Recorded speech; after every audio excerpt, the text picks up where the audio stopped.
同事啊，熟不熟？不太熟啊。说谎话没什么好处。我没说谎话，但是你的同事跟我说过，你追过女死者，约过她，还一起逛过街。是啊，我是喜欢过思敏，不过她很快就拒绝我了。那你又说不熟？我喜欢过她，不代表我跟她很熟啊，Sir。这个女人是假扮清高，后来根本不理我了。就是求爱未遂，怀恨在心，所以杀了她。阿 Sir， 别乱冤枉人，我也懂法律的。你再这么说，我就要求找律师。他怕的用律师来压我们，摆明心里有鬼。但是凶手不是他。别乱冤枉人啊！我也懂法律的。你再这么说，我就要求找律师。他口供前后矛盾，不肯合作，又谎话连篇，又有杀人动机。你为什么说他不是凶手？他回答你问题的时候，除了回避你的视线，他的肩膀还不自觉地动了一动，这是代表他在说谎。他想逃避你的问题。但是当你说他是凶手的时候，他面对这么严重的指控，竟然松了一口气。如果他真是凶手的话，他不应该有这种松弛的反应。我肯定他最多是隐瞒了自己发过滋扰短讯和寄那个毁容玩偶去恐吓女死者。姚瑟，你觉不觉得有点矛盾？你那么肯定他不是杀女死者的凶手，但是你又肯定他恐吓过女死者。这很简单，根据医学报告，人的下巴以下、喉咙以上有很多神经末梢，摸摸这里可以降低血压、减慢心跳，令人平静一点。当一个人紧张或者有压力的时候，不自觉会摸摸脖子、摸摸这里，安抚自己。那还有这里，他双脚绕着椅腿，是因为他受到高度压力，想把自己的身体隐藏，跟敌人拉开距离。这个卢文健，如果他不是隐藏了什么的话，他没有必要有这个反应。既然他没有杀人，他只是恐吓了死者，那他有什么要隐瞒的？厉害啊！既有人体结构，又有心理研究。姚三，你说的太对了。不过什么神经末梢啊，什么移腿理论，我真听不明白。如果你不相信这个理论，我带你去证实一下。卢文健，我知道你没有杀过梁思敏，我也知道你是有事隐瞒。我有什么隐瞒了？你发恐吓短讯和寄玩偶给梁思敏。神经病！我怎么会做这么无聊的事？你刚才摸下巴，还有你双脚绕着椅腿，这个动作表示你很不安和你有事隐瞒。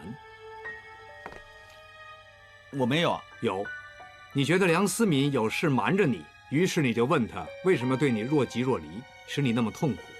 所以你在8月12号早上6点11分，在他楼下等了很久，于是你发了个短信问他在哪里，跟哪个男人在一起。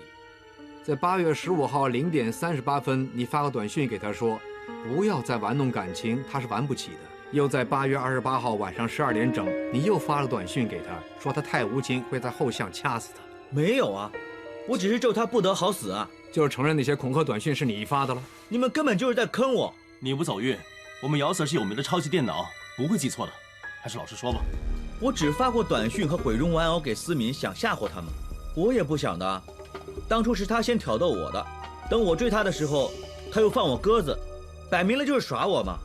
我就想吓吓他，报复他喽。我真的没有杀人啊 ，Sir。OK， 放他。不是吧？他说没有就没有，你放了他。阿西，你办理手续。Yes sir。谢谢你。表面上好像很喜欢你，但是他对你有所保留。女死者根本不喜欢你，为什么你对女死者有不屑和敌意的表情？的确有点奇怪。你们一定不止拍了一张照片，但是他偏偏找一张焦距不准的放上网。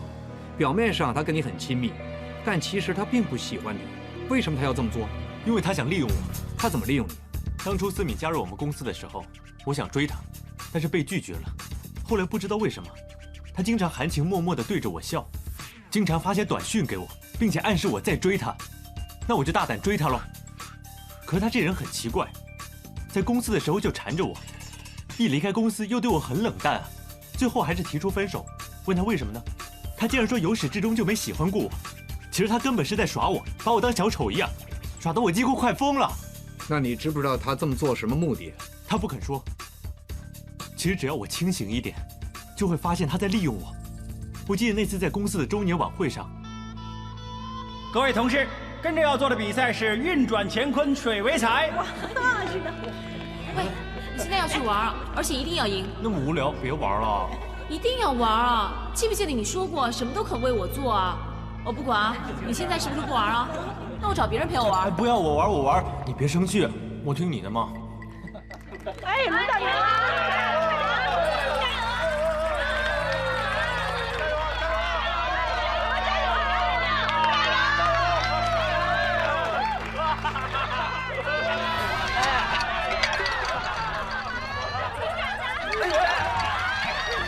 没事吧？没事。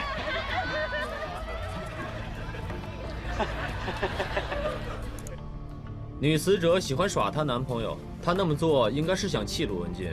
你们注意啊，如果女死者这么做是想刺激另一个人的话，她的视线应该是看着那个人，但是她现在并不是看着卢文健。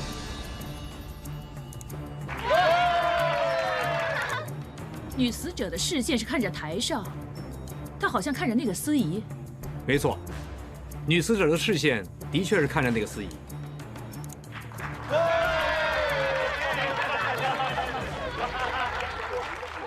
为什么他笑得那么怪呢？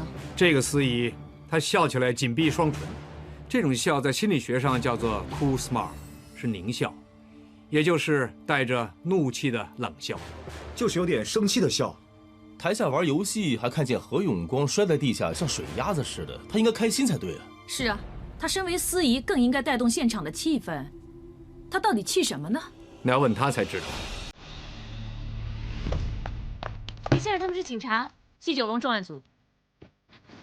你们找我什么事啊？有些关于死者梁思敏的事想问问你。你先出去吧，几位随便坐。梁小姐的不幸，我们部门也听说过，但是很奇怪，为什么会来问我呢？例行调查。想请问林先生，你跟死者熟不熟？接触多不多？我们财务部跟采购部经常会有些例会要开，但是我多数跟他们经理直接沟通的。那你认不认识死者呀？我跟梁小姐很少接触，可以说跟她根本不熟。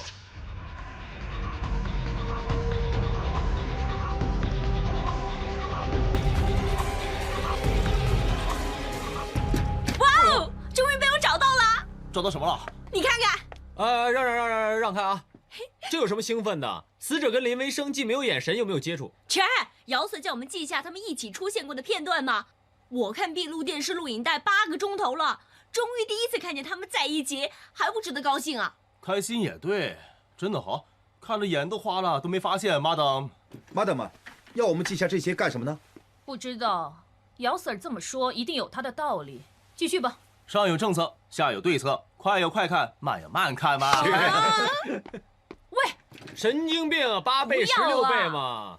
喂，小心被姚 Sir 看到。还是8倍好。哎呀，你别管我们。什么8倍啊？姚 Sir，你们用8倍快速搜画看袋子，谁眼睛这么快啊？用2倍看。姚 Sir，怎么样？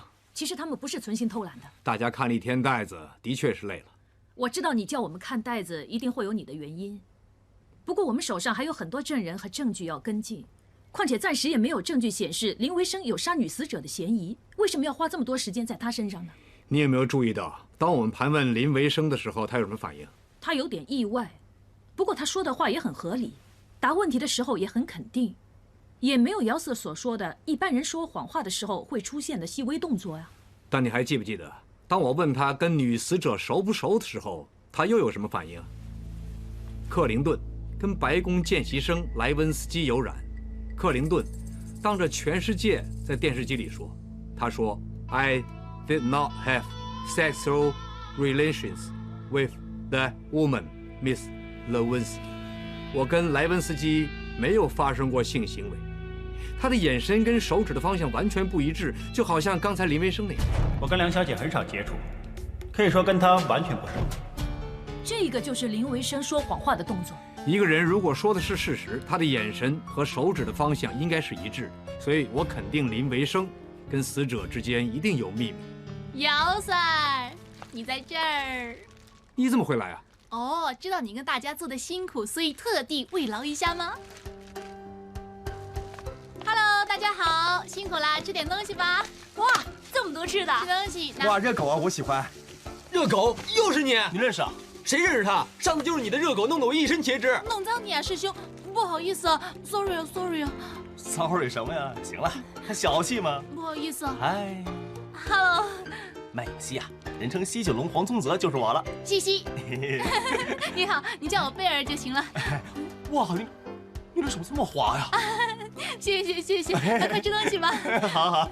各位兄弟姐妹多多指教，我是姚 Sir 的妹妹。啊，我大哥一定又做些变态的事，辛苦大家啦。其实他在家也这样的，反复不停地看这些，但是呢，又不是看什么美女帅哥，他只喜欢看人的表情，有时候那连动物都不放过。所以大家千万别见怪，这顿呢记他的账，如果不够的话就再买。好，是，大家吃东西啊。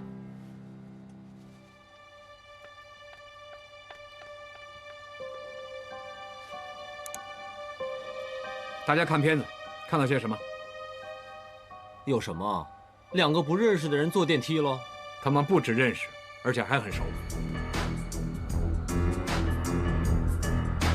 OK， 测试完毕。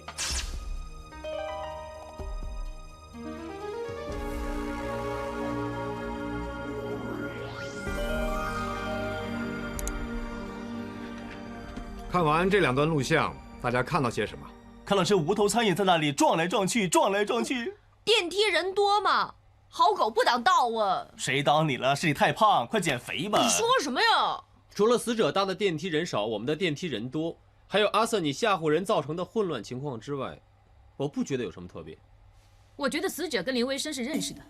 暂停，他说到重点了。啊，真的认识啊？不止认识，还很熟。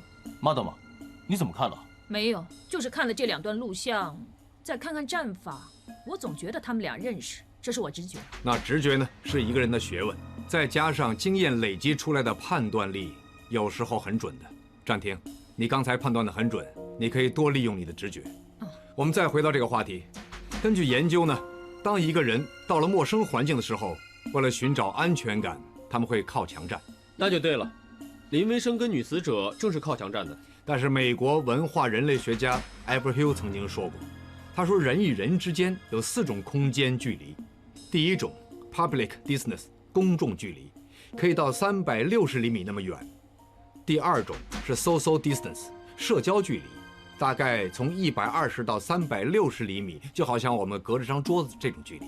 第三种是 personal distance 就是个人距离，大概从45到120厘米，就好像伸手碰到对方这样，虽然是认识，但是没有特别的关系。如果像林维生所说，他不认识死者的话，就应该像我们在电梯里，一进电梯，大家很自然的各站一个角落，既安全又可以保持最大的距离空间。像刚才张静思进电梯的时候，阿西跟李贤很自然的往后站，除了在礼貌上让多些位置给人站之外，你们也下意识想跟一些不熟的人保持距离，保护自己的 personal zone。正巧巧莹进电梯，她做了一个很好的示范给我们，就是她一进来，很自然呢就走到比较熟的人身边，而阿西也没有抗拒巧莹入侵她的个人距离。哦，我知道为什么我觉得林维生认识死者了，因为他们2个站的距离已经入侵了双方的个人距离。不止啊，那巧莹，刚才我靠你那么近，你有什么感觉？不用怕，照实说，刚才做实验嘛，我就是想听你的真实感受。刚才姚水突然走那么近，我有点紧张，另外有一种好像被人侵犯的感觉。Averhill 所说的最后一种距离就是 intimate distance 亲密距离，是从45厘米到零距离，也就是亲人了、很熟的朋友、情侣，还有夫妻才会出现这种情况。哦，就是你刚才入侵了巧莹的亲密距离。所以使得我紧张，心跳跟血压立刻上升。那除非2个人的关系很密切，不然的话，一个陌生人入侵了你的亲密距离，你就会有一种敌对和被侵犯的感觉。林维生跟女死者已经突破了他们的个人距离，达到亲密距离了。林维生有老婆的。哦，女死者是他秘密情人，搞婚外情。那也未必是什么情人啊。那你看看女死者垂头丧气，可能她不舒服，站歪了，不小心不自觉地靠近了他。如果女死者是不自觉靠近了他，那么林维生应该离开一点，这是很自然的反应。我们留意一下死者的眼神，他好像有话要跟林维生说似的，但是林维生立刻看着那个闭路电视，告诉死者这里有录像，小心被人看到。于是女死者就很无奈、很泄气地靠到一边了。说起来也很像，也可能是巧合，林维生刚好是抬起头来想事情呢。不是没有这种可能，但是女死者的腿已经出卖了，他们有亲密关系。女死者的腿？我这次去美国读的这个课程，其中一课是由一个很资深的 FBI 探员教我们的。他整堂课就讲人的一双腿。他说我们的腿要比我们身体任何一个部分更加诚实。那人在正常的情况下会双腿站直，便于保持平衡。但是交叉腿这样站，是表示身边有个人你很信任，你很自在，很有安全感，你才会这么站。刚才在电梯里，你们几个都不会这么站的，因为你们在上班嘛，并且在听我在说话。那还有，交叉腿这么站，身体偏向一边，也就是说，对那个人有偏爱。女死者在亲密距离里，不止交叉腿这么站，她身体还偏向林维生，就是说他们的关系很亲密，而且很喜欢林维生。所以我很肯定，林维生根本在撒谎，他们两个一定有一种不可告人的秘密。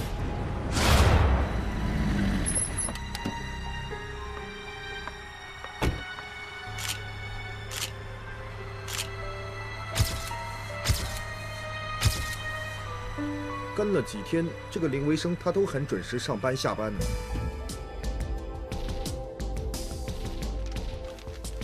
喂，别趁机靠过来啊！当自己是港姐呢，说我趁机靠过来。吃东西吧。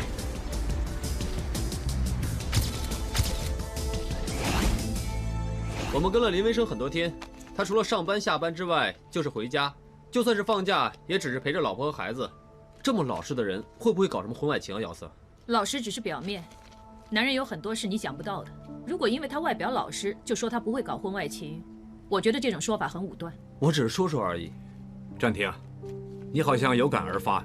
没有，自从姚 Sir 你提醒我说林维生好像克林顿，说谎话的时候视线和手指的方向不一致，我开始注意有很多人说谎的时候。眼神虽然很诚恳，但是手指永远指向另一个方向，所以我觉得看事不能太表面了。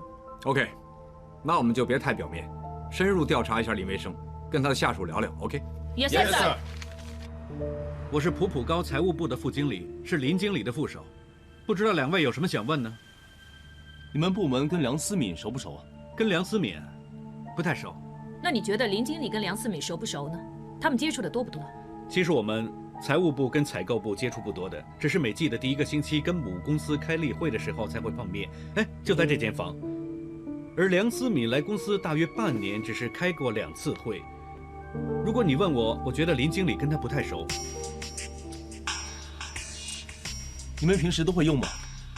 哦，内部开会不用的，但是每季的例会，因为要跟母公司那边一起开会，所以就会用视像会议，并且录下来做记录。我们想借有梁思敏出席的视像会议记录。好，没问题。采购部报告完，跟着到财务部。北京母公司在越南建厂房的1亿6千万项目提前完成了，希望你们立刻把尾款拨过来。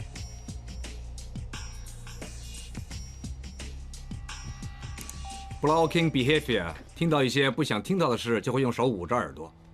还有，大家注意女死者跟林维生的表情，还有眼神。从林维生一听到要拨款去母公司，为什么会那么紧张，还忍不住看女死者呢？不止他看女死者，女死者也看他了。建厂房那笔钱其实不关女死者采购部的事，但是为什么女死者一听到这件事会有那种反应呢？看来他们真的有问题啊。那林维生一定有事隐瞒，而且跟这笔钱有关。女死者也知道这件事。暂停，你再深入调查一下林维生，特别是他的财政状况。Yes sir。哎，走。麻烦你，机长。喂，老婆，上计程车了。那你小心点儿，到机场给我电话。嗯，好。喂，司机，去机场不是走那边吗？喂，老公。什么事？急着走啊，林先生。老公，还是去警局坐坐吧。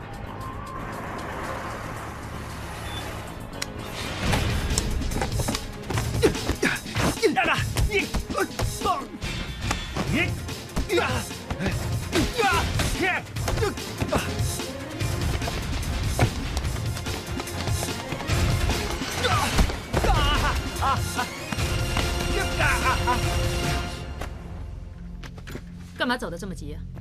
我想去台湾玩2天。那看见我们同事也不用跳车啊。报告已经出来了，从死者左手指甲里边发现的皮肤组织跟你的 DNA 是完全吻合的。你知道报告一出来你就跑不掉了，所以你要逃。是你杀死梁思敏的，你要哄她开心，买了很多名牌给她，所以你亏空公款。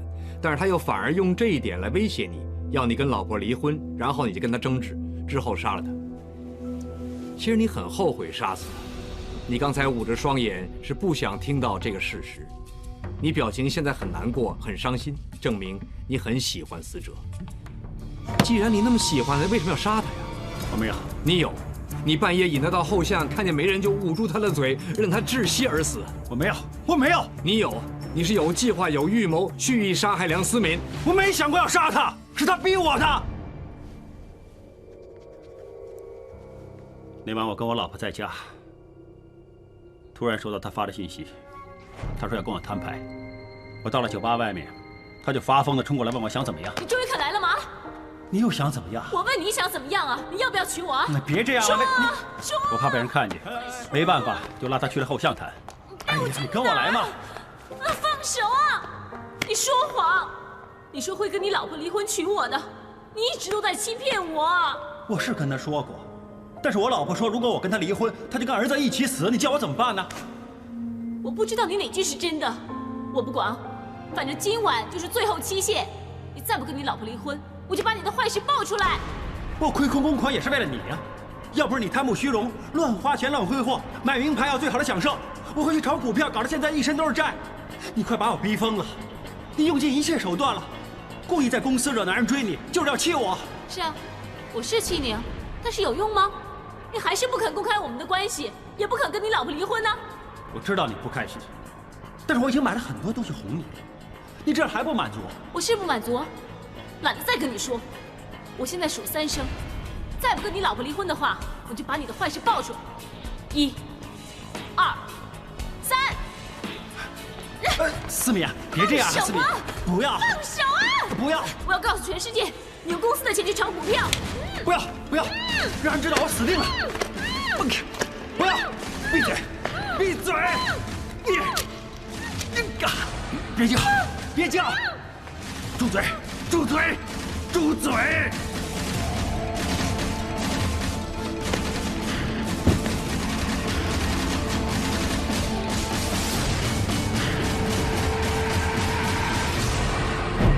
这些伤是他抓的，但是我真的没想过要杀他，我只是不想他叫，我不想别人知道我们的事，我没想过要去闷死他。跟着呢。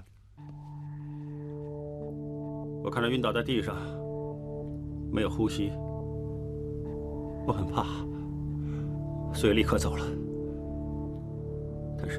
但是我真的没想过要杀他，我没想要杀他。